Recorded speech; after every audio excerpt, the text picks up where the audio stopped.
एकम नित्यम विमलमचलम सर्वधि साक्षीभूतम भावातीतम त्रिगुणरहितम सद्गुरुं तम नमामि। नित्यं शुद्धं निराभासं निराकारं निरंजनम नित्यबोधं चिदानंदम गृणायाम परमेश्वरी। राधे राधे। त्रिनेत्र भाग्य में आप सभी का स्वागत है। मैं हूं आपके साथ आचार्य पुष्पेंद्र शास्त्री। आज हम बात करेंगे विशेष रूप से हमारे कार्यों में असफलता जो रहती है, अर्थात हम सोचते कुछ है, हो कुछ जाता है, कार्य में सफलता प्राप्त नहीं होती। क्या कारण है? कुछ ऐसी बात जो आपके जीवन में दिन प्रतिदिन घटती बढ़ती हैं। तो इन सब बातों पर आज हम बात करेंगे। तो आपसे एक निवेदन है कि अगर आपके घर में, आपके परिवार में ऐसी कोई परेशानी आ रही है, आपके जीवन में कोई परेशानी आ रही है, तो आप इन नंबरों पर जो आपके टीवी स्क्रीन पर दिए जा रहे हैं, इन पर आप कॉल कर सकते हैं। जैसे आप किसी काम के लिए जा रहे हैं और बहुत प्रसन्न हैं कि आज मुझे काम करना है, आज मेरा काम हो जाएगा, लेकिन आप काम पे निकले हैं या नहीं निकले हैं और उतने में आपके वहां से, जहां आप जा रहे हैं वहां से कॉल आ जाती है कि आपको नहीं आना, आपका कार्य नहीं होगा। कितनी निराशा होती है। या आप जा रहे हैं, बिल्ली रास्ता काट जाती है, कितनी निराशा होती है, फिर काम नहीं हो पाता। तो हम सोचते हैं कि बिल्ली ने रास्ता काटा था, इसके कारण काम नहीं हुआ। या आप जैसे ही निकले छींक हो जाती है, तो छींक होने को भी अशुभ माना जाता है। लेकिन आज मैं आपको बताऊंगा कि कौन सी छींक अशुभ होती है और कौन सी छींक शुभ होती है। क्या कारण है? कौन सा कार्य ऐसा श्रेष्ठ है? अगर आप जा रहे हैं, विधवा स्त्री का सामने पड़ जाना लोग अशुभ मान लेते हैं। गांव में, परिवार में, कॉलोनी में या आप शहर में, जहां भी आप रहते हैं, कोई ऐसे व्यक्ति होते हैं जो सामने पड़ जाता है तो मन में विचार आता है, इसका तो मुंह देखना ही सबसे बड़ा नुकसान है और आज कोई ना कोई कार्य खराब होगा। मन में, हमारे में भ्रांति बन जाती है और इन्हीं सब बातों पर कहीं ना कहीं हम लोग स्थिर हो जाते हैं और आगे नहीं बढ़ पाते। कहते हैं ना, अंत मतः सो गता। अंत में जैसी मति होती है, गति भी वैसी ही होती है। तो इसी प्रकार जैसा हम सोचते हैं, जो सोच हमारे जीवन में, हमारे मन में चल रही है, वो सोच सामने घटित हो सकती है। और वो जैसे ही घटित हुई, आपका दिमाग पहुंच जाएगा आगे। फिर आप क्या करेंगे? आपका जो कार्य क्षेत्र है या आपका जो दिमाग है, वो उस पॉइंट पर पहुंच जाएगा कि अगर ऐसा नहीं करते तो ऐसा नहीं होता। कार्य विघटन में आ जाते हैं। तो सबसे पहले बात करूंगा छींक की। छींक हो जाती है तो आपको करना क्या चाहिए, या अगर किस प्रकार की वो छींक है, कौन सी छींक अशुभ है, कौन सी शुभ है, ये हम लोगों के मन में एक जिज्ञासा रहती है जानने की। आप लोगों को बताने वाला चाहिए, आप लोग जानने की इच्छा करते हैं। अगर आप अपने घर से निकले और घर से जब आप निकल रहे हैं, सामने से अगर छींक होती है, आपके सामने से कोई आ रहा है या सामने से छींक हुई, तो मान लीजिए आपकी वो छींक अशुभ है। आप अगर किसी के घर जा रहे हैं तो मत जाइए, नहीं तो कलंक लग सकता है। आप किसी कार्य को जा रहे हैं तो रुक जाइए थोड़ी देर, 15 मिनट, 10 मिनट रुक जाइए, नहीं तो आपका कार्य सफल नहीं होगा। ये सूचक हैं, हमारे कार्यों के सूचक हैं। अगर आप निकले हैं और पीछे से किसी ने छींक दिया, तो आपको रुकना नहीं चाहिए, चले जाना चाहिए, क्योंकि पीछे से जिसने छींका है वो आपके कार्य की सफलता के लिए छींक है। अर्थात पीछे की छींक लाभकारी होती है। जिस कार्य के लिए आप जा रहे हैं वो कार्य जरूर सफल होगा। कोई भी दिक्कत परेशानी उन कार्यों में नहीं आएगी। वो कार्य आपके लिए विशेष लाभकारी हो सकता है। अगर इसी प्रकार बाएं की तरफ से छींक हो जाए, बाईं तरफ से, तो जो बाईं तरफ से छींक हुई है उसको भी अशुभ माना जाता है, और दाईं तरफ से जो छींक होती है उसे शुभ माना जाता है। अब हमारे मन में विचार आता है कि अगर कोई व्यक्ति छींक करता है या छींक लेता है, फिर ये परेशानी क्यों आती है, इनमें दिक्कत क्यों आती है, ऐसा मन में प्रश्न बना रहता है। लेकिन उसके लिए हमें सिर्फ और सिर्फ करना क्या होता है, हमारे जीवन की सफलता के लिए हमें उनका उपाय अवश्य करना चाहिए। अब उपाय कैसे करोगे? जैसे आप कहीं जा रहे हैं, आपको छींक हो गई, दोबारा आप निकले, बिल्ली रास्ता काट गई, दोबारा आप निकले, गोश्त जो उपले होते हैं, गाय भैंस के गोबर के जो उपले बनाए जाते हैं, उनको लेकर के कोई महिला सामने से आ गई, तो ये जो संकेत आपको मिल रहे हैं, ये संकेत आपके कार्य की विफलता के संकेत हैं। तो उस दिन आपको रुक जाना चाहिए, नहीं जाना चाहिए। और अगर फिर भी आप नहीं मानते हैं और जाना अगर जरूरी है, तो आप जिस जगह खड़े हैं, सामने से जब ये घटनाएं घटी, उसी समय आप अपने कदम से 7 कदम पीछे लौट जाइए और फिर 7 कदम आगे आ जाइए और अपने निकल जाइए। 7 कदम आप पीछे गए, 7 आप आगे आए, फिर आप निकल गए, तो वो दोष कट जाता है। या फिर आप जिस जगह आप खड़े हैं उतनी देर खड़े हो जाइए कि कोई दूसरा व्यक्ति आकर के उस रास्ते को क्रॉस कर दे, फिर भी वो संयोग कट जाता है और आप आगे निकल जाते हैं। इन सब बातों का विशेष ध्यान देना ही हमारे जीवन की सफलता है। कॉलर जुड़ गए, उनसे बात कर लेते हैं। जी राधे राधे। राधे राधे जी। जी बेटा, नाम बताएं अपना। जी हिमांशु तिवारी।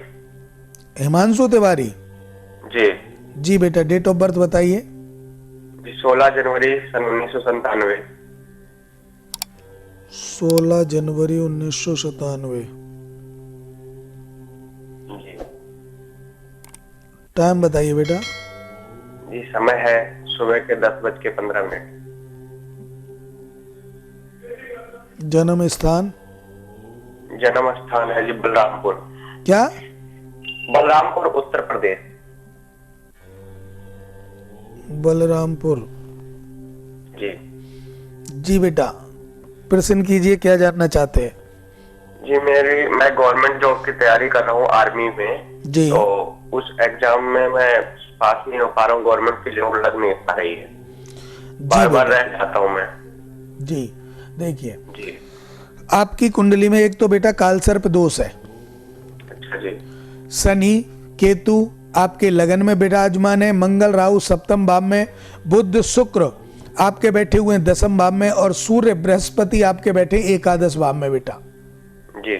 सारे ग्रह एक तरफ होने के कारण एक तो आपकी कुंडली में कालसर्प दोष है, उसके कारण रुकावट हो रही है। दूसरा बेटा, सबसे पहले मैं यही आपको बताना चाह रहा था कि कालसर्प दोष का रुद्राभिषेक आपको करा लेना चाहिए, जिससे आपकी सफलता हो। तीसरा, आपकी कुंडली में जो योग बना हुआ है, एक बहुत सुंदर योग भी बना हुआ है जी। और वो योग है गजकेसरी योग। जी। अब गजकेसरी योग आपको लाभ दिलाता है, लेकिन कालसर्प दोष के कारण वो लाभ नहीं दिला पा रहा है। जी जी। तो इसके कारण, और एक आपको गुरु का, मंगल का और राहु का उपाय करा लेना चाहिए। आपके जो रास्ते हैं वो बिल्कुल दूर अच्छे हो जाएंगे, और जो समस्याएं, जो रुकावट आपके नौकरी क्षेत्र में आ रही हैं बेटा, वो भी दूर होने की संभावना है। नौकरी का सहयोग आपकी कुंडली में बन रहा है, निश्चित रूप से बन रहा है, आपको नौकरी मिलेगी, लेकिन जो अवरोध पैदा हो रहा है इन ग्रहों के कारण, इनका आपको उपाय करा लेना चाहिए। निश्चित रूप से आपका कार्य सफल होगा बेटा। ठीक है गुरु। राधे राधे। राधे राधे। देखिए, व्यक्ति के जीवन में समस्याएं जब आती हैं तो वो एक चीज सोच लेता है कि मैं आगे क्या करूं, कार्य सफल कैसे होंगे। तो वही बात मैं आपको कर रहा था कि अगर आप किसी कार्य की सफलता के लिए जा रहे हैं, छींक अगर हो जाती है, या बिल्ली रास्ता काट जाती है, या पानी की खाली गागर लेकर के कोई सामने आ जाता है। गांव में होता है ऐसा, शहरों में नहीं होता, क्योंकि शहरों में तो पानी की टंकियां और सब, आजकल तो गांव में भी नहीं होता, लेकिन फिर भी किसी किसी जगह पे तो पानी लेने बाहर अगर जो जाते हैं तो पानी की गागर खाली लेकर के सामने आ जाते हैं, उसे भी अपशकुन माना जाता है। लेकिन आजकल ये अपशकुन बहुत कम होता है, क्योंकि घरों में सबके ऐसी व्यवस्थाएं गांव में भी हो गई हैं, और शहरों से ज़्यादा अब गांव विकसित हो रहे हैं। तो इसके लिए मैं वो नहीं कह रहा हूं, लेकिन आप कभी कभी ये देखते हैं कि विधवा स्त्री आपके सामने पड़ जाए तो भी कार्यों में अवरोध आता है।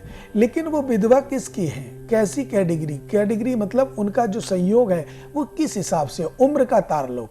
जैसे मान लीजिए 60 वर्ष से ऊपर कोई स्त्री और विधवा हुई है तो उसका दोष नहीं लगता, क्योंकि वो अपनी उम्र के अनुसार, उनके पति एक्सपायर हुए हैं तो उस हिसाब से उनका चला गया। लेकिन विधवा ऐसी जो 25 वर्ष से लेकर के और 55 वर्ष के बीच में जो भी विधवा हो जाती है, उसके ये कारण विचित्र हो जाते हैं, और इन्हीं कारणों के द्वारा थोड़ा सा हमारी जो संस्कृति है उसे अपशकुन में माना जाता है। लेकिन एक चीज आप ध्यान दीजिएगा कि विधवा स्त्री अपशकुन के रूप में नहीं आती, ये ध्यान दीजिएगा आप। मैंने अब तक जो बताया कि विधवा को हम अपशकुन मानते हैं, जो लोग हैं वो अपशकुन मानते हैं, लेकिन विधवा स्त्री अपशकुन के रूप में नहीं आती। विधवा स्त्री का तो कर्म था कि वो उस हिसाब से अपना जीवन यापन कर रही है, लेकिन वो हमारे लिए, आपके लिए रास्ते में किसी भी प्रकार का कोई भी दुरुपयोग या कोई भी परेशानी नहीं देगी, ना वो आपको अपशकुन पैदा करेगी, क्योंकि वो हमारी सोच पर आधारित हो जाता है। और हमें अपनी सोच को सुदृढ़ रखना चाहिए, मजबूत रखना चाहिए, तभी तो हमारे कार्यों में सफलता आएगी।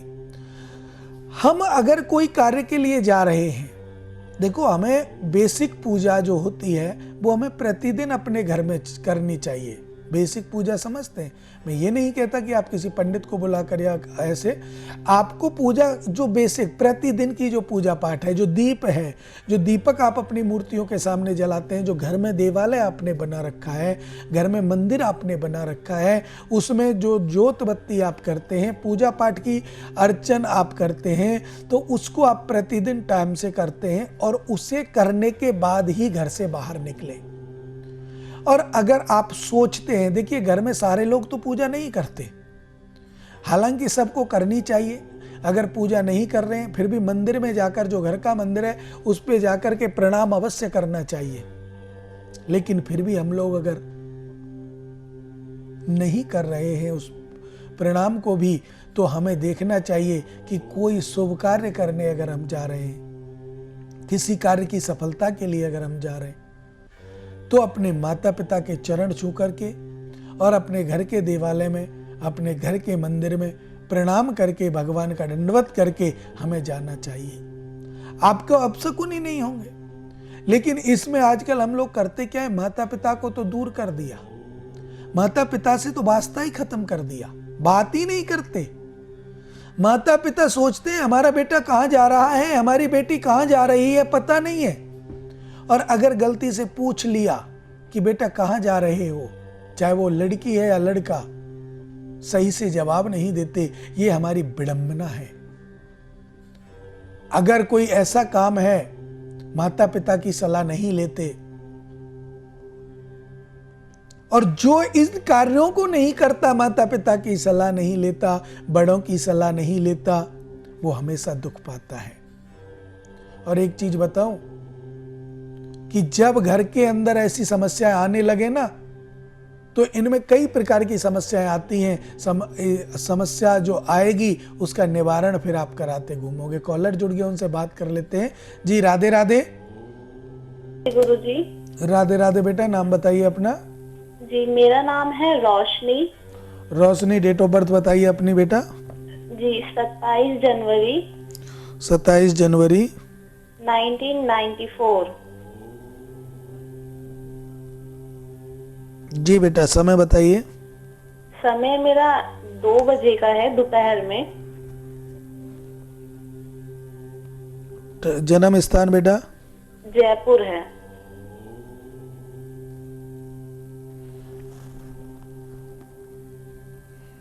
प्रश्न कीजिए बेटा। जी गुरुजी, मैं पूछना चाहती हूँ, मेरे शादी के समय मेरे बच्चा होने में थोड़ी परेशानी हुई थी। जी उसके बाद अभी मेरा बच्चा जो है 14 अप्रैल 2016 को हुआ था। जी मैं इसकी तबीयत हमेशा ही खराब रहती है। जब भी मैं तबीयत डॉक्टर के पास जाती हूँ, वो बोलते हैं कि ये ठीक है, लेकिन फिर भी उसकी तबीयत कुछ दिन ठीक रहती है, फिर खराब हो जाती है। ऐसा क्यों हो रहा है गुरुजी? 14 अप्रैल 2016 16 को आपका बच्चा हुआ। समय क्या था इनका? 1:13 दोपहर में ही। 1:13 दोपहर का। जन्म जयपुर में ही? जी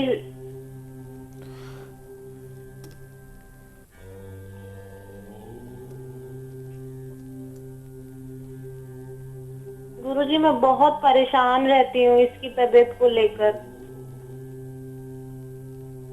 देखिए बेटा, जो समस्या आपको आ रही है ना बच्चे की, डॉक्टर लोगों को आपने दिखाया तो कहते हैं कि सही है, सब कुछ ठीक है। जी तो देखिए, वैसे वास्तविक रूप से अगर आप देखें तो वैसे उसके शरीर में कोई परेशानी नहीं है, लेकिन ये जो बीमार रहता है ये क्यों रहता है, ये सुन लीजिएगा आप।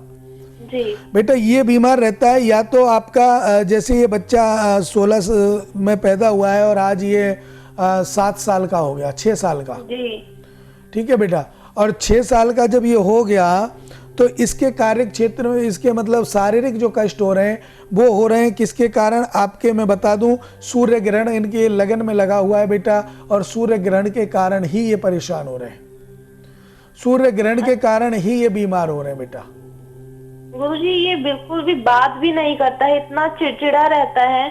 मैं समझ नहीं पाती कि ऐसा क्यों हो रहा है। देखिए, सुनिए मेरी बात। जब आपने ये देखा कि डॉक्टरों ने कह दिया कि सारा कुछ ठीक है, कोई परेशानी नहीं है, कोई रिपोर्ट में कुछ नहीं आता, सारी रिपोर्ट नॉर्मल है, फिर भी इसको बुखार, ताप जैसी समस्याएं बनी रहती हैं, चिड़चिड़ापन, गुस्सा आना, कार्य का थोड़ा सा मतलब बच्चा है अभी। सबसे पहली बात तो कुछ लोग ऐसे भी दरकिनार कर देते हैं कि बच्चा है, शरारत करता है।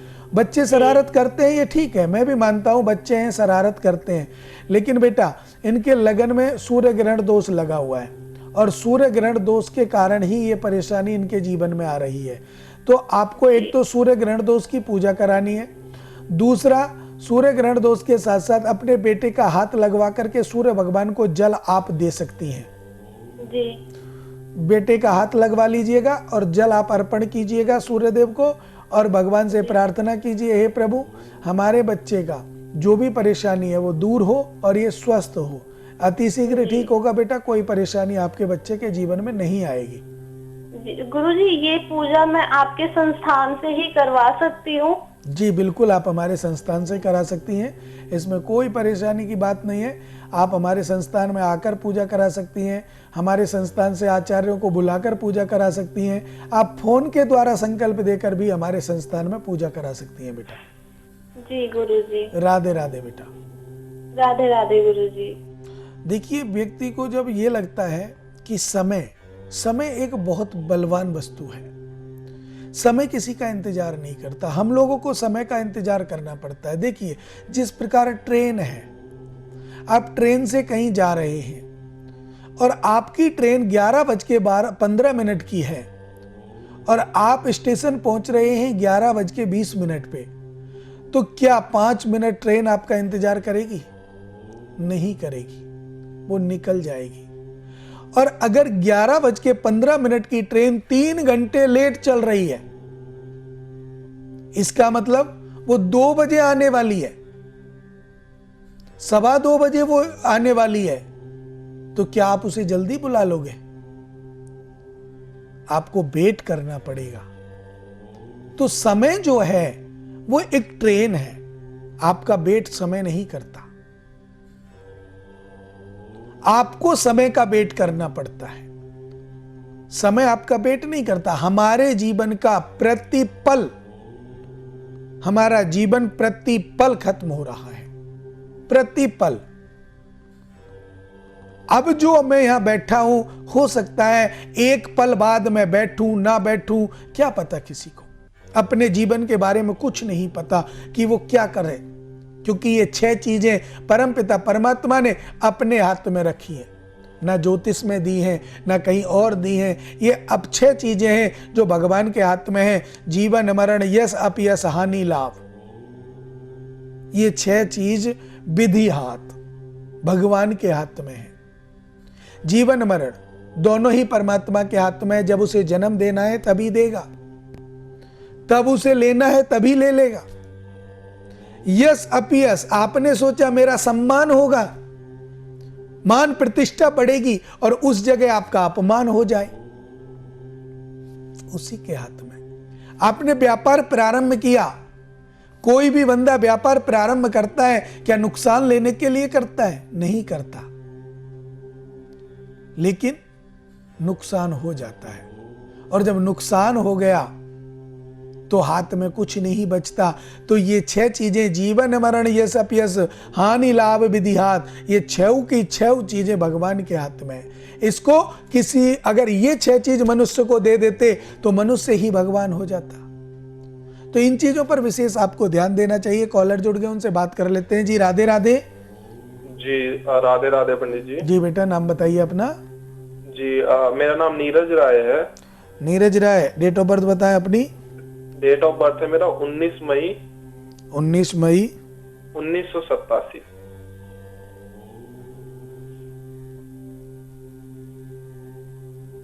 जी बेटा, टाइम बता दीजिए। समय है ये मेरा 8:17 शाम का। 1 मिनट बेटा, 19 मई 8:17 शाम का ना बेटा? जी जी। जन्म स्थान? जन्म स्थान मेरा बिहार पटना। प्रश्न कीजिए बेटा। जी महाराज जी, मैं बेंगलोर से बात कर रहा हूँ इस समय। जी महाराज जी, एक तो आर्थिक तंगी, पैसों की समस्या है, ऊपर से जो है डिप्रेशन रहता है बहुत, तो वो किस वजह से रहता है वो जानना था मेरे को। देखिए बेटा, मंगल की राशि आपकी लगन, वृश्चिक लगन में शनि विराजमान है लगन में, और आपकी शनि की राशि मकर, उस पे चंद्रमा विराजमान है। गुरु अपनी राशि में स्वग्रही पंचम भाव में राहु के साथ बैठे हुए हैं, जो चांडाल दोष बना रहे हैं। शुक्र आपके 6th भाव में बैठा हुआ है, सूर्य बुध सप्तम में, मंगल आपका 8म में, और केतु जो बैठे हुए हैं वो आपके 11 भाव में बैठे हुए हैं बेटा। जी। तो मानसिक जो परेशानी आ रही है, प्रवृत्ति जो आपकी बदल रही है, बुद्धि का जो विकास नहीं हो पा रहा है, कार्य क्षेत्र में अवरोध पैदा हो रहा है, वो चंद्रमा और चांडाल दोष बृहस्पति राहु के कारण है बेटा। जी, क्योंकि पंडित जी कोई भी कार्य खोलने से पहले मेरे को मतलब ओवर थिंकिंग, डिप्रेशन, ये सारी चीजें बहुत होती हैं। जी, तो एक तो चांडाल दोष है, और चांडाल दोष के साथ साथ चंद्रमा भी आपका शनि की राशि पर विराजमान है बेटा, वो भी ठीक नहीं है, और स्थिति में भी बहुत कमजोर स्थिति में बैठा हुआ है। दूसरा बेटा, मुझे आप एक चीज बताइए, कुछ ऐसा सहयोग आपकी कुंडली में बन रहा है कि आपको कभी आत्मा दुरात्मा अर्थात ऊपरी पराई बाधा का कोई साया बंधन ऐसा हो सकता है। तो आपने आज से ये लगभग जो मैं बता रहा हूं, अगर ये सही है तो आपके ऊपर ऐसी समस्या हो सकती है, और अगर ये गलत है तो नहीं हो सकती, ये ध्यान रखना। मैं आपसे सुनिए, सुनिए, आपने जो मैं आपसे कहने वाला हूं वो बात आप सुनिएगा कि आज से 3 महीने से लेकर के 5 महीने के बीच में, जी, आज से 3 महीने से लेकर 5 महीने के बीच में कुछ ऐसी घटना आपके साथ घटित हुई, या आप जहां रहते हैं कमरे पर, फ्लैट में, जहां भी आप रहते हैं उस दरवाजे पर कुछ मिला, या आपके मित्रों के द्वारा ऐसी कोई वस्तु जो खिलाई आपको और जिसको आप नहीं खाना चाहते थे, उस समय जबरदस्ती करके आपको खिलाई हो, ऐसा आपके साथ हुआ है?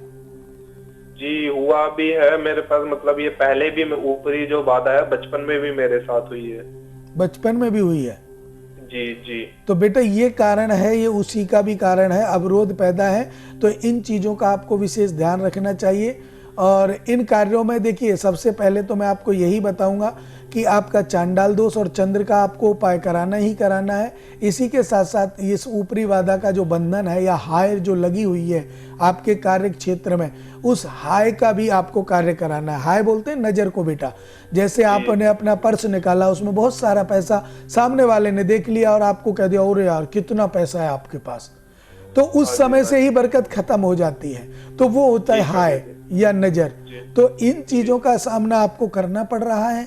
तो इसके लिए आपको अपने कार्यों को कराना है और जिससे कि आपका जीवन आगे चल के सफल हो, कोई दिक्कत परेशानी आपके जीवन में ना आए बेटा जी। राधे तो राधे पंडित जी जी। ये कहाँ से, मतलब कैसे ये निवारण इसका कहाँ से करवाएं हम? देखिए, निवारण के लिए आप हमारे संस्थान का उपयोग ले सकते हैं और हमारे संस्थान से जब आप पूजा कराते हैं तो उसका बेहद लाभ आपको प्राप्त होता है जी। राधे राधे राधे राधे। देखिए, हर कार्य में थोड़ा सा हमें सोचना होता है, समझना होता है। कार्यों को कराना और करना दोनों में अलग अलग फर्क है। एक तो कराना, हम किसके द्वारा करा रहे हैं, वो कैसे करेगा, करेगा नहीं करेगा, वो उसका मैटर है। एक करना, अब जो कर रहा है, दो लोग हो गए, कराने वाला और करने वाला। अब जो कर रहा है उसकी सच्चाई, उसकी निष्ठा, उसकी श्रद्धा क्या है कार्य करने में, करेगा या नहीं करेगा, इन सब बातों की चर्चाएं जब होती हैं, विशेष रूप से मैं कहता हूं कि हाय नजर जो होती है ना, आपने सुना होगा हमारे बड़े बुजुर्ग कहा करते थे, नजर तो पत्थर को भी फोड़ देती है। जो चीज आपको दिखाई नहीं देती और पत्थर को तोड़ दे तो उससे इंसान कैसे बच सकता है। और फिर भी हमारे लोग क्या कहते हैं, ये सब अंधविश्वास है। लेकिन अंधविश्वास नहीं है। जिस कहते हैं ना, जिसकी उंगली कटती है दर्द उसी को होता है। जिस दिन आपके साथ ये बीतेगी तब आपको पता चलेगा। और कभी कभी ऐसा होता है, थोड़ा सा जैसे आपने कोई चीज नहीं मानते, आप जब कोई चीज नहीं मानते तो आप सोचते हैं कि मेरे पे तो कुछ फर्क नहीं पड़ेगा। लेकिन बेटा, जिस दिन गण कमजोर हो जाते हैं, अगर कोई ऐसा व्यक्ति आपसे मिल जाता है जो आपसे गण में अधिक है और उसकी नजर अगर आपको लग गई तो बेटा आपको बचाने वाला कोई नहीं है। क्योंकि आप उस चीज को मानेंगे नहीं, कोई कहेगा उसको मानेंगे नहीं, आप धीरे धीरे करके नष्टता की तरफ चले जाएंगे। और जब नष्टता की तरफ चले जाएंगे तो फिर आपके कार्यों में आप फिर सोचेंगे और तब किसी ब्राह्मण का सहारा लेंगे या किसी और का सहारा लेंगे और सहारा लेकर के फिर कहेंगे यार मैं तो मानता ही नहीं था। तो इन सब बातों को विशेष रूप से ध्यान दीजिएगा। समय का अभाव होता है। जिन जातकों का कॉल हमारे संस्थान प्रोग्राम में नहीं लगा है, वो इन नंबरों पर आप हमारे संस्थान में कॉल कर सकते हैं और जान सकते हैं अपने जीवन के बारे में। विशेष रूप से चलते चलते मैं आपको दो ही शब्द कहूंगा जो प्रतिदिन कहता हूं। मेरी इन दोनों बातों को अपने जीवन में उतार लेना। माता पिता की सेवा और गौ ब्राह्मण साधु संत का सम्मान करना अगर आप पर आ गया तो आपके जीवन में न जाने कितने दोष खत्म हो जाएंगे और आपकी जो पितरों की पीढ़ियां हैं वो भी तर जाएंगी।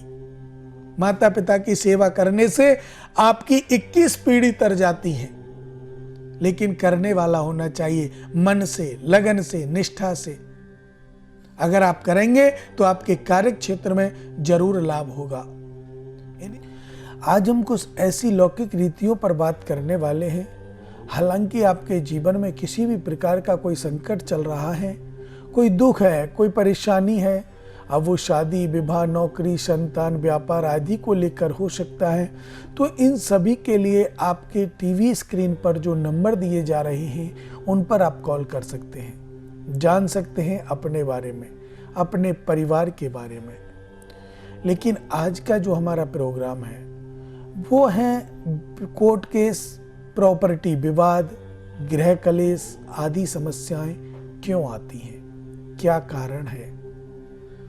देखिए, जब व्यक्ति बहुत समस्याओं से घिर जाता है तब ज्योतिष का सहारा लेने के अलावा उसके पास कोई दूसरा उपाय नहीं बचता, दूसरा सहारा नहीं बचता।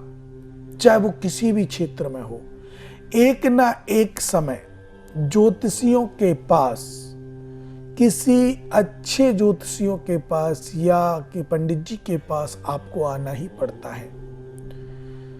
जैसे घर में बहुत बड़ी बीमारी चल रही है, समाधान हो नहीं पा रहा है, तो भी आप पंडित जी से पूछेंगे।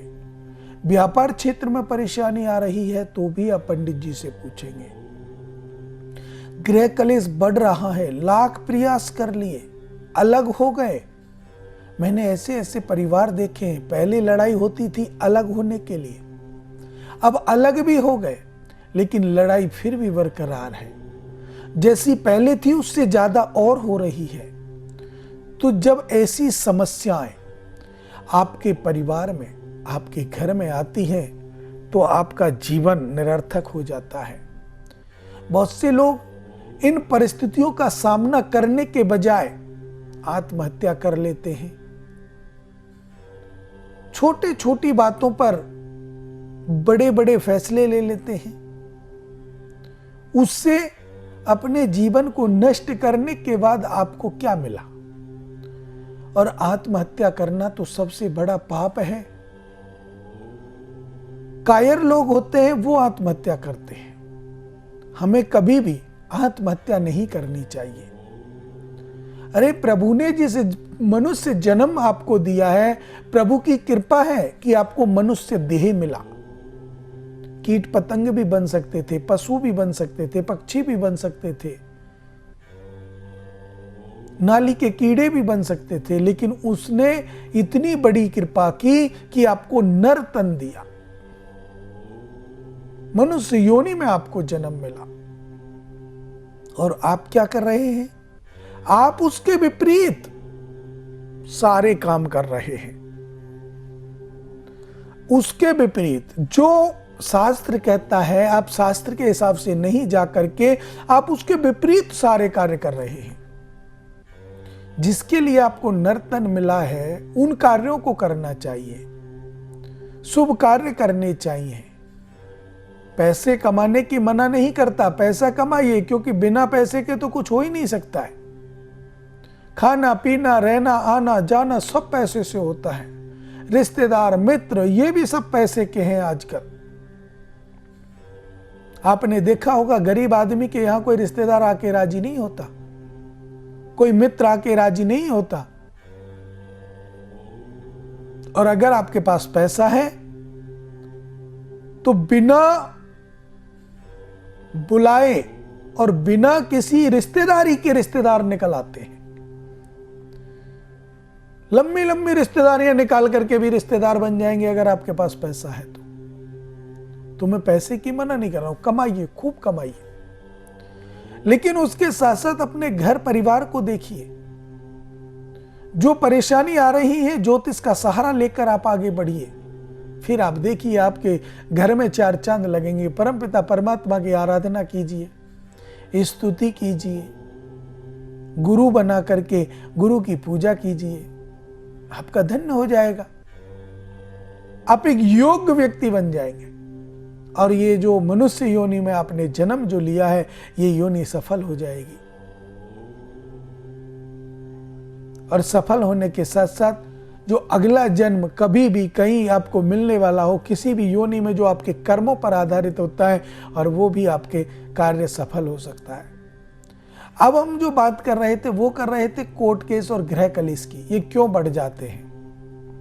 देखिए, कुंडली में 12 भाव होते हैं।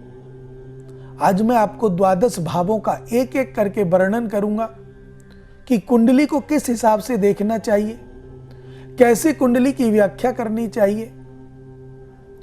तो 12 भावों में सबसे पहला जो भाव होता है ना, वो होता है लगन। उसको लगन बोलते हैं, जिसे प्रथम भाव भी बोलते हैं। तन भाव के नाम से भी उसको जाना जाता है। शरीर, आपका शरीर कैसा होगा, सुडौल होगा, लंबा पतला, आपके प्रेम, आपके शारीरिक जो आकृति है वो, बीमारियां, वो आपको तन भाव दिखलाता है, जो कुंडली का प्रथम भाव है। जो कुंडली का द्वितीय भाव है, अब देखना प्रथम भाव का जो झगड़ा है, ग्रह कलेश है, वो पत्नी से भी हो सकता है, ससुराल पक्ष से भी हो सकता है, ननिहाल पक्ष से भी हो सकता है, क्योंकि उनकी दृष्टि उन पर आती है। इन ग्रहों की दृष्टि जिस जिस घर पर जाएगी, वहां उनकी दृष्टि जब जाएगी तो वो वहां विघ्न बाधा पैदा करेंगे। इससे ग्रह कलेश बढ़ जाता है। द्वितीय भाव की बात करें तो द्वितीय भाव को बोलते हैं धन भाव। कुंडली में जो द्वितीय भाव है उसको बोलते हैं धन भाव। धन का आगमन नहीं बतलाता, सिर्फ आपकी सेविंग बतलाता है कि आप कितनी बचत करते हैं। आपका जो बचत खाता है उसको बतलाता है कितनी आप बचत करते हैं, और वो बचत आप जितनी भी बचत करते हैं वो सब मिल जाती है आपके द्वितीय भाव से। तृतीय भाव का जो परेशानी आपको आ रही है वो है भाई बहन, रिश्तेदार, संबंधी, ये सब तृतीय भाव से देखते हैं। अब किससे आपका कलेश चल रहा है? प्रॉपर्टी को लेकर अगर कलेश चल रहा है, भाई बहन से चल रहा है, वैसे ग्रह कलेश बना हुआ है, तो तृतीय भाव जो है वो भाई बहन, रिश्तेदार, सगे संबंधी सबको दिखला देता है। कुंडली का तीसरा भाव कि इन लोगों के साथ आपके संबंध कैसे हैं। चतुर्थ भाव आपका सुख का होता है, वाहन आदि सुख का होता है, प्रॉपर्टी सुख का होता है, लेकिन यही आपके प्रॉपर्टी विवाद में, वाहन परेशानी में आदि में छोड़ देता है, दुख में पैदा कर देता है। वो ग्रहों की चाल होती है। अच्छे ग्रह हैं अच्छा फल देते हैं, बुरे ग्रह हैं बुरा फल देते हैं। अगर हम पंचम भाव की बात करें तो पंचम भाव होता है संतान का। संतान सुख आपको कैसा मिलेगा,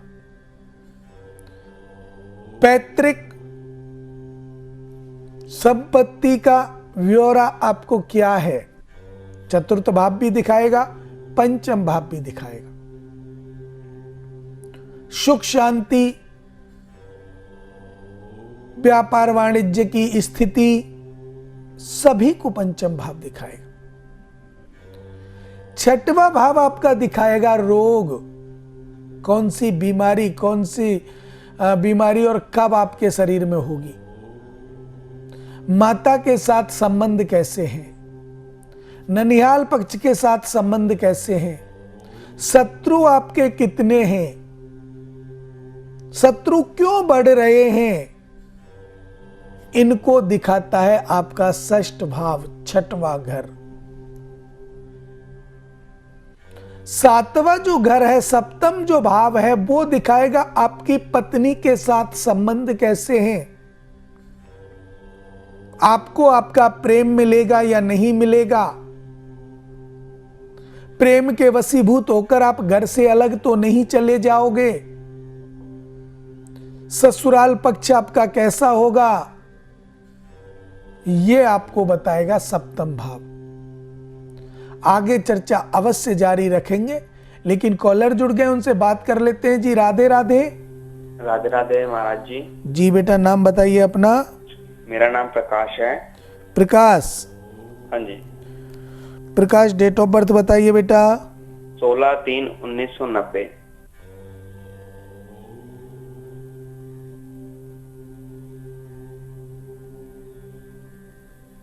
जी बेटा, समय बताइए।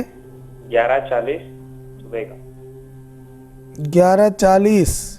हाँ जी। जन्म स्थान? फरीदाबाद में है, बल्लभगढ़।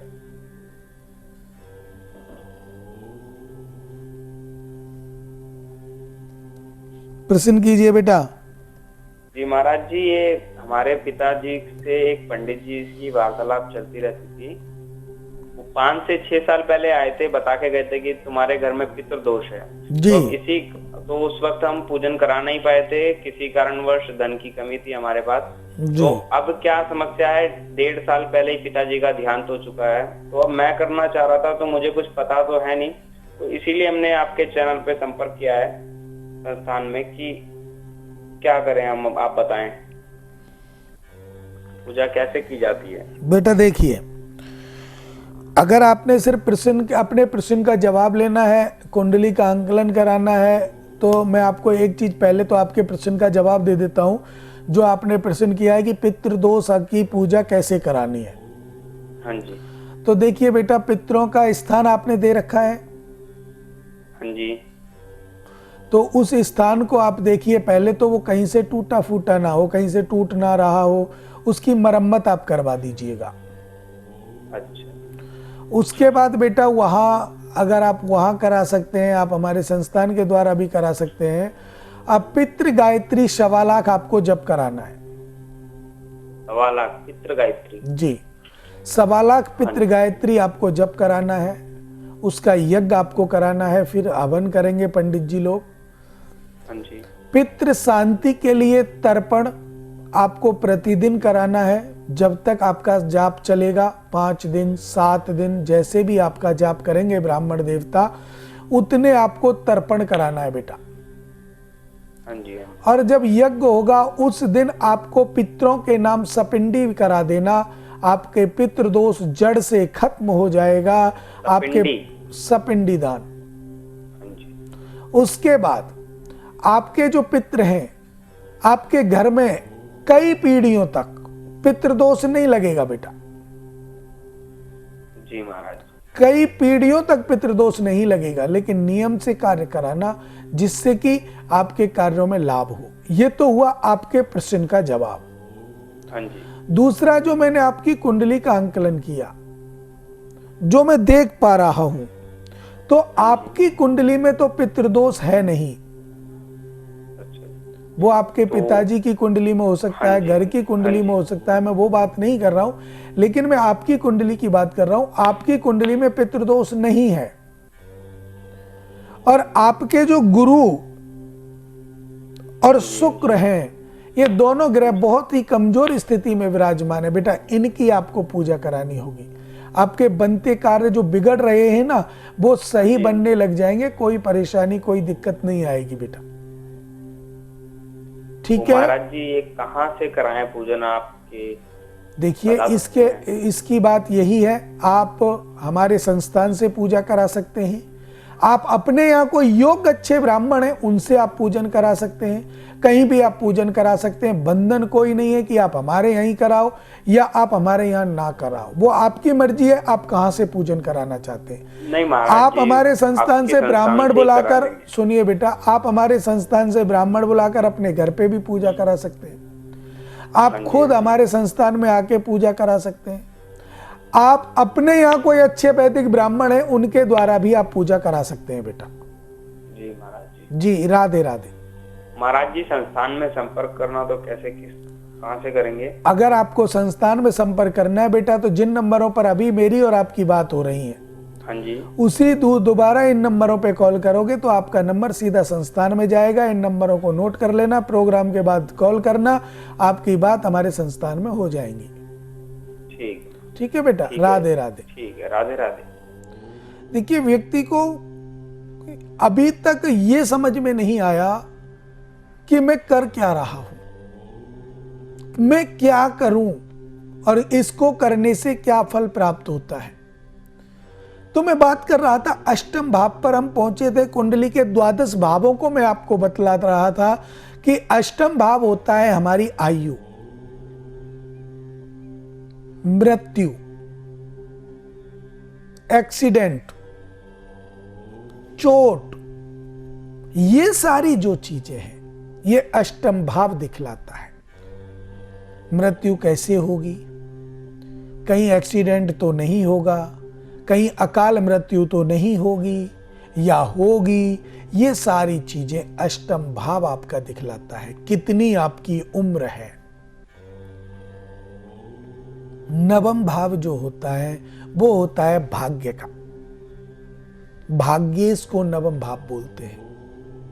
आपके भाग्य में क्या है, आपका जो भाग्य है वो कितना बुलंद है, आपके भाग्य में कोई परेशानी तो नहीं। और जो नवम भाव है उसमें अगर सूर्य और राहु बैठे हो तो पितृदोष लगता है। आपकी कुंडली में आप खुद देख सकते हैं कि पितृदोष है या नहीं। अगर आपकी कुंडली के 9वें घर में 9वें भाव में अगर सूर्य और राहु विराजमान हैं तो ही पितृदोष लगेगा, अन्यथा पितृदोष नहीं लगेगा।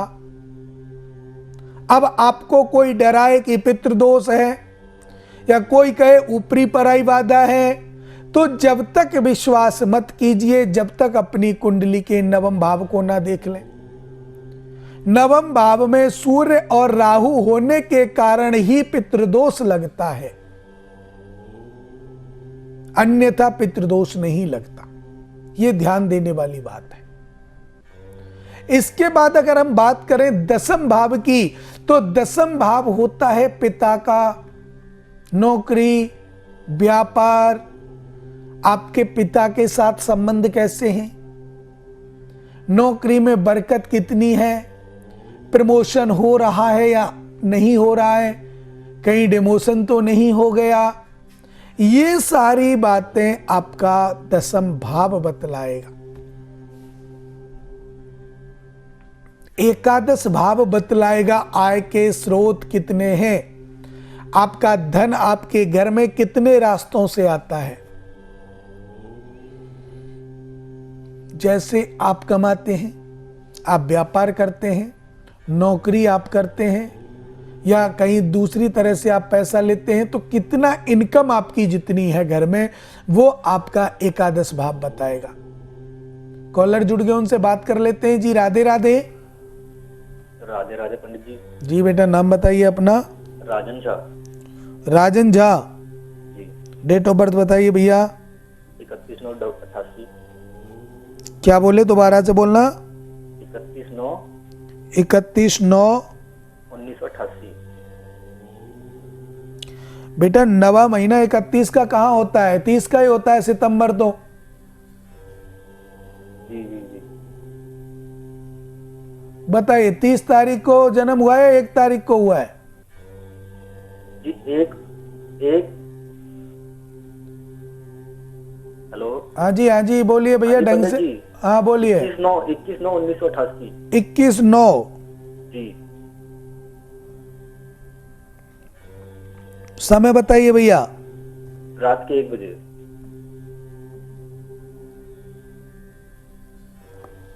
जन्म स्थान झारखंड, रांची।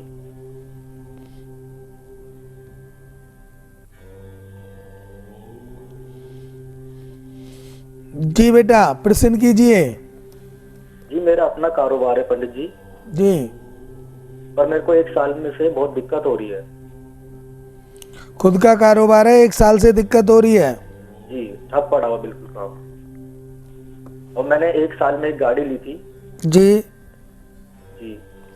और उसमें भी बहुत मतलब खर्चा आ रहा है। बेटा 27 आपका 16/5/2013 से राहु की महादशा चल रही है कुंडली में। जी। और वर्तमान में शनि की अंतर्दशा चल रही है। जी पंडित जी। और इस समय देखिए शनि की अंतर्दशा आपकी खत्म हुई थी 27/4/2021 को, और अब जो वर्तमान में चल रही है वो बुध की अंतर्दशा चल रही है। जी पंडित जी। राहु में बुद्धि की अंतर्दशा बुद्धि का विकृत करती है, व्यापार क्षेत्र पर फर्क डालती है। बिल्कुल सही कह रहे हो आप, 2021 से परेशानी आ रही है। जी पंडित जी। तो बेटा बुध और राहु दोनों का ही उपाय आपको कराना पड़ेगा। कोई परेशानी आपके जीवन में नहीं आएगी। ये परेशानी आपकी जो आने लगी है ये 27 अप्रैल 2021 के बाद प्रारंभ हुई है और 25/11/2023 तक रहेगी।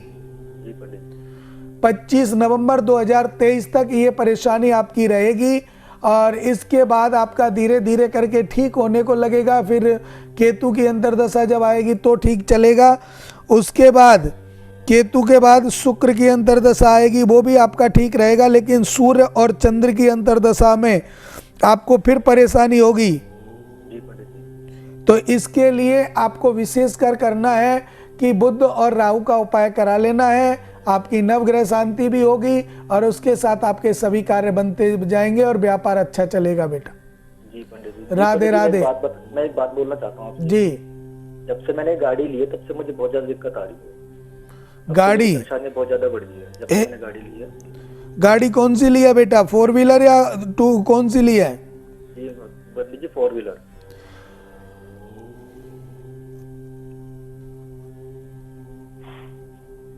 हेलो बेटा 1 मिनट रुक जाइए, मैं कुंडली का आंकलन कर रहा हूँ।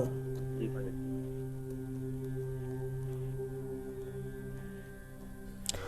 बेटा ये कब ली थी आपने और किस बार को निकाल के लाए थे गाड़ी? पंडित जी ये पिछले साल को निकाली थी 1 जनवरी को। क्या बार था? बार नहीं पता पंडित। देखिए बेटा, ये जो समस्या आपकी गाड़ी को लेके आप बता रहे हो, इसमें कोई ऐसी समस्या नहीं है कि गाड़ी आपने ली है तब से ही आई है। ये 27 अप्रैल के बाद आपने गाड़ी का जो आप 2-3 महीने आपकी ठीक चली होगी, कोई दिक्कत नहीं है। लेकिन जब राहु की और बुध की जो ये महादशा और अंतर्दशा आई है, महादशा राहु की, अंतर्दशा बुध की, तब से ये परेशानी गाड़ी आपको कर रही होगी और यही समस्या है। इसमें कोई बड़ी बात नहीं है बेटा और कोई भी दिक्कत नहीं है ऐसी कि भाई गाड़ी के द्वारा परेशानी हो रही है। ये परेशानी सिर्फ इन महादशा अंतर्दशा से हो रही है। इसका छोटा सा उपाय आप करके देख लें। गाय को हरा चारा गुरुवार को खिलाएं, हरे रंग का रूमाल अपने जेब में रखें बेटा, या कोई हरा वस्त्र आप अंडर गारमेंट का भी धारण कर सकते हैं, जिससे कि आपके कार्यों में सफलता हो और आपको पता चले कि आपके सभी कार्य सफल होने लगे। राधे राधे। देखिए, व्यक्ति के जीवन में बहुत सारी समस्याएं जब आती हैं तो उनको कई पहलू समझ में नहीं आती, लेकिन वो भूल कर जाते हैं, अपनी गलतियों को और गलती कर जाते हैं और उनकी गलतियां फिर विशाल हो जाती हैं, बड़ी हो जाती हैं। मैं सिर्फ आप लोगों से एक ही निवेदन करता हूं कि आपको कोई ऐसी चीज, आप किसी के बहकावे में ना आए, लेकिन आप सिर्फ ज्योतिष का सहारा लें तो आपको निश्चित लाभ होंगे। देखिए, ऊपरी पराई जैसी बाधा, भूत प्रेत जैसी बाधा, होता सब कुछ है। मैं ये नहीं कहता ये नहीं होते, होते हैं, क्योंकि ये एक योनि है, ये प्रेत योनि है।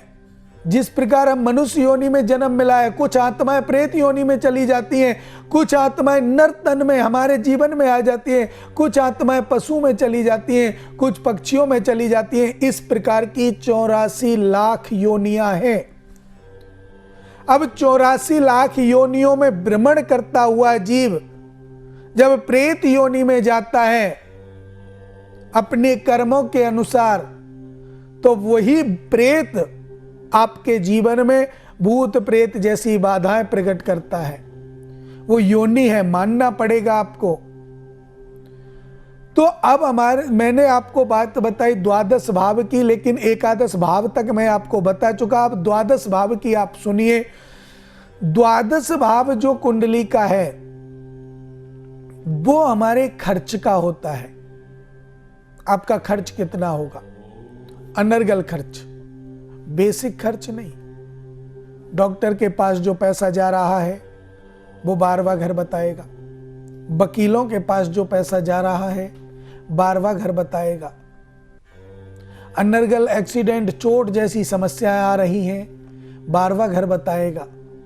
जो पैसा आपका खर्च हो रहा है, कोर्ट केस जैसी समस्याएं हर घर से प्राप्त होती हैं, लेकिन 12वां घर मजबूत कर देता है। अगर द्वादश भाव में बुध विराजमान हो, नीच की राशि पर हो, शत्रु की राशि पर हो, या किसी शत्रु से परास्त हो, या पाप ग्रह की दृष्टि या पाप ग्रह की युति हो, तो ऐसे समय पर भी पितृदोष, कोर्ट केस आपको लग जाता है। और कोर्ट केस लगता तो लगता ही है, एक विशाल प्रवृत्ति को लेकर के सामने वाली पार्टी खड़ी हो जाती है और आपके लिए एक हार का मौका देखना पड़ता है। लेकिन अगर इनका हम उपाय कराएं, इनकी सार्थकता को देखें, इन ग्रहों की शांति कराएं, तो निश्चित रूप से आप विजय प्राप्त कर सकते हैं कोर्ट केस में। जो जातक बीमारी से ग्रसित हैं, हॉस्पिटलाइज हैं, जिनको शांति नहीं मिल रही है, वो हॉस्पिटल में ही हैं, उनको शांति नहीं मिल रही है, ठीक नहीं हो पा रहे, दवाएं काम नहीं कर रही हैं, वो सिर्फ किसी से मत कराइए, मैं सिर्फ आपसे ही बात कर रहा हूं। आप सिर्फ उनकी इस चारपाई के पास बैठ करके मन में महामृत्युंजय मंत्र का जप कर लीजिए। ओम त्र्यंबकम यजामहे सुगंधिम पुष्टिवर्धनम उर्वारुकमेव वंदनात् मृत्योर्मुक्षीयमामृतात्। इस मंत्र का आप जप कर लीजिए। जब आप महामृत्युंजय मंत्र का जाप अपने मन में उनकी चारपाई के पास करते हैं, ज्यादा समय नहीं लगेगा, जल्दी से जल्दी दवा लगना काम कर देंगी। और दवा जब उनको लगेंगी, वो स्वस्थ होंगे और आपके घर आ जाएंगे। या आप विप्रों के द्वारा, ब्राह्मणों के द्वारा 1.25 लाख गायत्री का जब महामृत्युंजय मंत्र का जप करा दीजिए, आपको बेहद लाभ मिलेगा और अति शीघ्र आपका पेशेंट ठीक होकर अपने घर आएगा। समय का अभाव है, जिन जातकों का कॉल हमारे इस प्रोग्राम में नहीं लगा है, वो हमारे संस्थान में कॉल करके जानकारी ले सकते हैं। चलते चलते मैं आपसे एक ही निवेदन करता हूं, माता पिता की सेवा करना आपका परम धर्म है। धरती पर अगर भगवान को देखना है तो माता पिता में देखिए, ब्राह्मण में देखिए, गौ में देखिए। गौ, ब्राह्मण, माता पिता, साधु संत, इनका जो व्यक्ति सम्मान करता है, इनके कार्यों में निश्चित रूप से सफलता आती है और भगवान उनकी सभी मनोकामनाएं पूर्ण करते हैं। इसलिए आज से आप संकल्प ले लीजिएगा कि आप अपने माता पिता की सेवा करेंगे। मेरी माता बहनों से मेरा निवेदन है, आज वो संकल्प ले लें कि आज से हम अपने सास ससुर की सेवा करेंगे।